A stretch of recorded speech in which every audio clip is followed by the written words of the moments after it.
As the old saying goes, when you assume, you make an ass out of you and me. The problem with that saying is that so many people, take it so literally, and they believe that you shouldn't assume anything.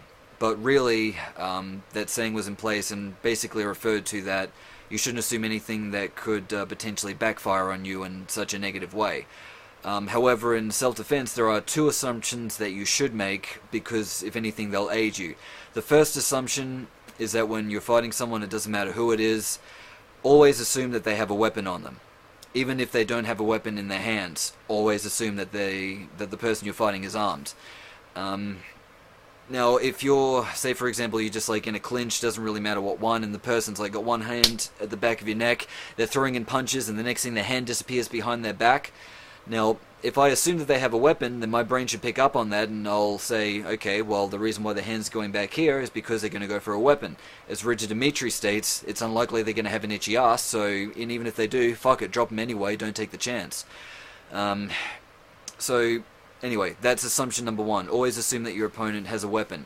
If you don't assume that they have a weapon and they pull it out, that's just another clusterfuck of shit that you need to deal with. So the more that you assume and pre-program into your brain, okay, this person is armed. I need to treat this situation as if this person's armed. So therefore, even if they don't have a weapon in their hand, I need to make sure that I don't let them reach for their pockets because I need to assume that there's a weapon of some sort in there. It doesn't matter if it's a knife, a taser, a U-syringe, a gun. Basically, I want to keep their hands away from where they can grab a weapon. And even if they do have a weapon in their hand, say a knife, and they're aiming it in my face, and I do to save, this isn't generally the one I would use, but let's just say for argument's sake that I did the disarm where you clap your hands together like this, and then, it opens up the fingers of the individual's hand and they drop the knife, and then I start to go and attack them. They still may have another weapon on them, so just because you take away the weapon that you can see doesn't mean they may not have a backup. A lot of people carry, backup guns, they'll have their main, say guns, they'll have a main gun and then they may have a smaller gun on their ankle, so if they carry a backup gun, there's every chance some fucknut criminal may do that as well. So that's assumption number one. The other reason why you should also assume that someone has a weapon, let's say it's, I don't care where you are, let's just say it's nighttime. Some fucking place that's just generally there's not a lot of people around. And you see some shitty looking person, and generally your intuition will kick in. You'll just know if this person's sizing you up to go and attack you. You should always assume this guy has a weapon, because if they're going to mug you, I've never heard of a story where anyone got mugged and where there wasn't a weapon involved. Because muggers generally don't, walk over to someone and go, hey, give me a wallet or else I'm going to strangle you with my bare hands. There's always some weapon of intimidation that's brought into the equation. Yes, always assume that the person has a weapon. And the second assumption to make is that they have friends. If I'm fighting someone one-on-one, and let's say I'm shredding them, and if you don't understand what the shredder is, I highly recommend you follow the links in the description below that I'll put there. I could explain what it is, however, the reason why I want to put videos on YouTube is to fill in the gap that YouTube doesn't have. I don't want to rehash material and repeat points that already exist on YouTube by other proficient instructors, so watch their videos to understand what the shredder is.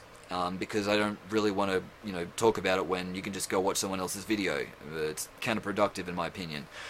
So anyway, I'd say I'm shredding a person, I'm taking to the ground. If I don't assume that they have friends, again, another clusterfuck of shit I don't want to deal with. I could be shredding them, taking them down to the ground, but if I'm not looking around and being aware of the fact that they may have other friends coming in to back them up, then their friends can catch me off guard, kick me in the head, stab me, punch me, whatever.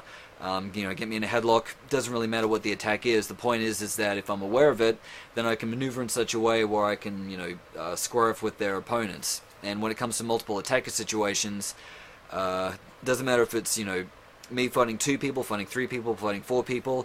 What I want to try and do is strategically place them in such a way where I don't need to fight 2 people at the same time. Or 3 people at the same time. What I want to do is get one guy and line them up so that I block the path of other people, and that way, rather than fighting, let's say, me versus 3 people, it's not me versus 3 people, it's me fighting one person 3 times. It's kind of a better way to look at it. So, anyway, yeah, all in all, those are the 2 safe assumptions to make when it comes to self-defense. Remember, it's not just enough to acknowledge it, you need to really practice it over and over again. Make sure you do this in scenario replications as well. Have a time, a day, state of mind, something like that set. Make sure it's specific. But also make sure that if you're doing this with a group of people, that you don't know what your opponent's going to do. And by that I mean, if you have weapons around, like usually people have like model guns, model knives in self-defense training schools, have the person go off into a bathroom, or you as the defender go off into the bathroom while the other person puts a weapon on them. They may not put a weapon on them, but my point is that if they have a weapon on them, and then they come out and you start doing the drills, if you've already programmed to the fact that they have that they're armed, then you should be able to pick up on that and then not allow them to take out the knife if they've put one on them. And again, if you fuck up, at least it's in training. But if you don't program into the fact, or you haven't quite gotten it in through your skull yet, that you need to assume every opponent's armed, you'll know about it when they pull out a weapon and start stabbing you. And the more times that this happens, well, hopefully the better you'll get at it, because you'll learn from your mistakes. Also, whilst doing scenario replications, don't just make it one-on-one where the other person has a weapon. If you have multiple people in your school, also make sure that you incorporate the multiple attacker situations as well. So if it starts off with being one-on-one, make sure that they got friends that come in. It could start off being two-on-one and they have friends that come in. It could start off being, me versus two people, me being the defender, of course. Only one of them has a weapon. So, mix it up. But like I said, if you program into your brain that every single person that you have to fight is armed, and that every single person you need to fight also has backup, there's just so much less stuff that will catch you off guard. So make sure that you train this as best as possible, and as always, stay safe.